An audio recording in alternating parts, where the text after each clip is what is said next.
Hi there, Fix That Car here with a piece on how to replace inner tie rods on a steering rack.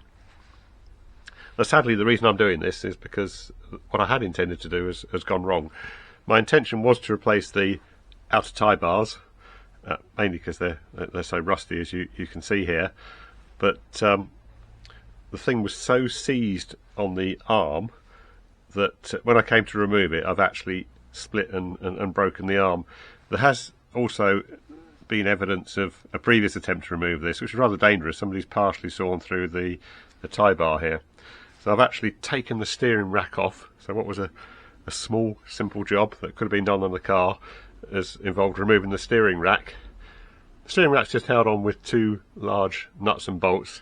I've taken that off. I've removed the dust cover, and I've actually put this in a vise and unscrewed the tie bar from the end of the steering rack there. Just show you the other end, the other track rod end, and that's actually quite good. That's gone fine, and the arm's intact. There's no wear on these ball joints. It's purely a rust situation. And interestingly, I don't know if you can see, that thread is so rusted there. It's almost worn away. Quite a picture of deterioration. The end here is knocked over to hold this in place on the end of the steering rack, and all you do is you just basically unscrew it, and where it's bent in will come out, and you can see it's peeled away there. So let's have a look at the new components. We'll open the box and see what we've got in here.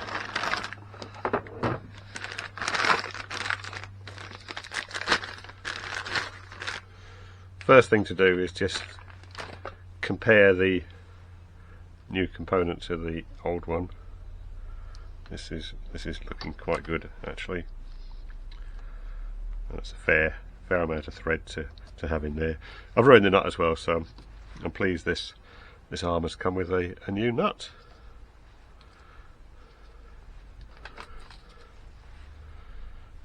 Let's have a look down there. That all looks good. So we screw it on here.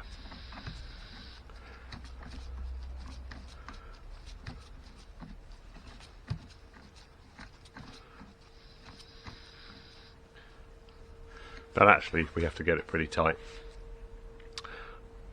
We can't use a torque wrench here. In some cases you can. Sometimes there's a series of flats around the outside here, and you can get special sort of socket type things that will slide over the bar that you can then get a large spanner on. That's not the case here. I think in this case it's almost essential to remove the steering rack.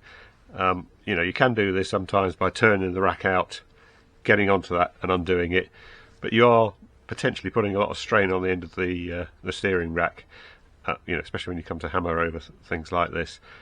And it's far better if you can take the rack off to do this on a workbench, as I'm doing here. Now to tighten this, one large spanner and one smaller spanner. That should sit there, and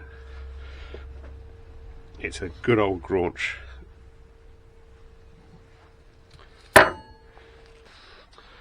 Now to bend this piece in to make sure this doesn't fall off, I've mounted the end of the tie bar in a vise. I've used a bit of cloth to protect it a little bit, and I'm going to use an extension piece from a socket set and a hammer.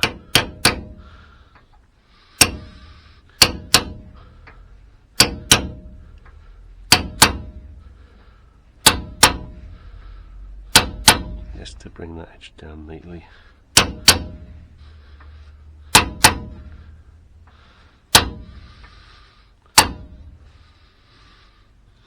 A bit more, I think. I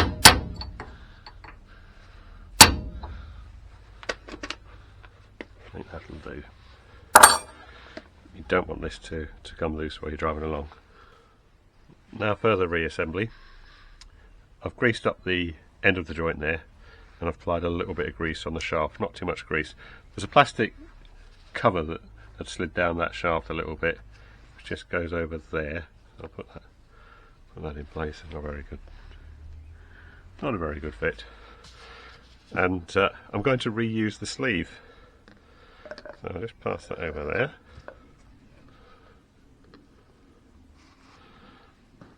Up into position, and in position on the little groove there.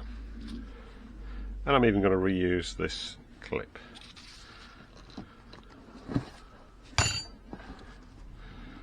We'll pass that over.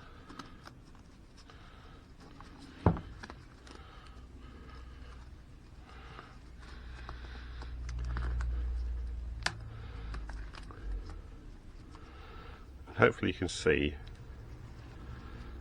the little grooves that were engaged there.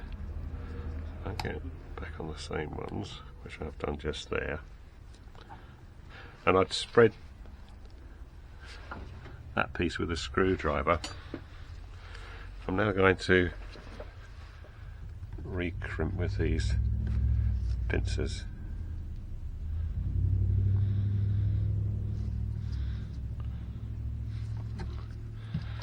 And that basically put that back as it was. That's in the right position. We use a pair of pliers here. You can see that's just a little spring clip. So hold it like that. Just passing over. And there we have a new tie rod fully fitted to this steering rack. Thank you for watching. Please subscribe.